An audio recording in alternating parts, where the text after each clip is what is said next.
ભાવનગરમાં કોનું રાજ ચાલે છે તે સવાલ ઊભો થાય એવા દ્રશ્યો સામે આવ્યા છે।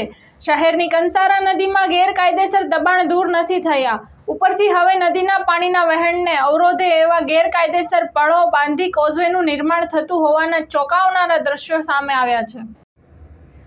ભાવનગર શહેરની જીવાદોરી સમાન બોર તળાવ હાલમાં ઓવરફ્લો થવાની સપાટીએ પહોંચી ગયું છે। તળાવના પાણીના નિકાલ માટે બે માર્ગો છે, એક મુખ્ય મંદિર પાસેથી ગઢેચી નદી તરફ અને બીજો રસ્તો શહેરની સૌથી મોટી કંસારા નદી તરફ, જ્યાંથી પાણી દરિયામાં મળે છે। પરંતુ શહેરમાં ગેરકાયદેસર દબાણો અને બાંધકામને કારણે વારંવાર પ્રશ્નો ઉઠી રહ્યા છે।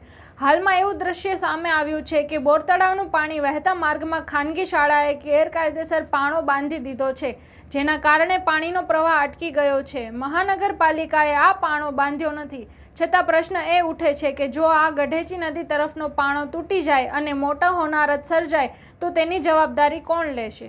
જાહેરમાં સવાલ ઉઠી રહ્યો છે કે ગેરકાયદેસર પાણો બંધાયો હોવા છતાં તંત્ર અને અધિકારીઓએ મૌન કેમ છે?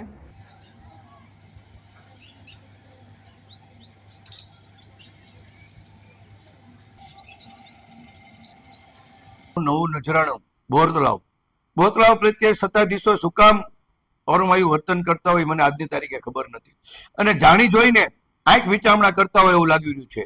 દુખીશ્યામ બાપા મંદિરની પાછળ વેસ્ટ વિયરના મોટા મોટા દરવાજા છે, ઓટોમેટિક દરવાજા છે। બોર તળાવ આખું ભરાય એટલે વધારાનું પાણી ત્યાંથી જઈ અને કંસારામાં જાય।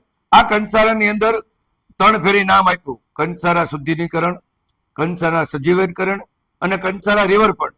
ખરેખર જો રિવરફ્રન્ટ બનાવવાનું હોય તો જે પાણી ઓવરફ્લો થાય ત્યાંથી જાય। અત્યારે અમે જોયું કે વેસ્ટ વિયરની થોડુંક આગળ 2 નાળા બનાવવાની મંજૂરી આપી હોય કે ન આપી હોય મને ખબર નથી, અમે ટપાલ હમણાં લખવાના છીએ, પણ જે આદેશ કરી નાખી છે એ સંપૂર્ણપણે ગેરકાયદેસર છે। માન્યતાઓને અને ઉદ્યોગપતિઓએ પાળા કર્યા હોય એવું ચોખ્ખવામાં દેખાઈ રહ્યું છે। વહેલી તકે પાળો તોડી નાખવો પડે। શું કામ? કે ધારો કે વરસાદ આવ્યો હોય તો એ પાણી ત્યાંથી ન જાય તો બોતળાવ થાપનાથ મહાદેવના મંદિરે જે દરવાજો છે જો એ ઓટોમેટિક ન ખુલ્યો અને એક હારે ખુલ્યો તો મોટી દુર્ઘટના ઘટાય। તો આની સંપૂર્ણ જવાબદારી આ ભારતીય જનતા પાર્ટીના શાસકોની અને અધિકારીની આમાં રહેશે।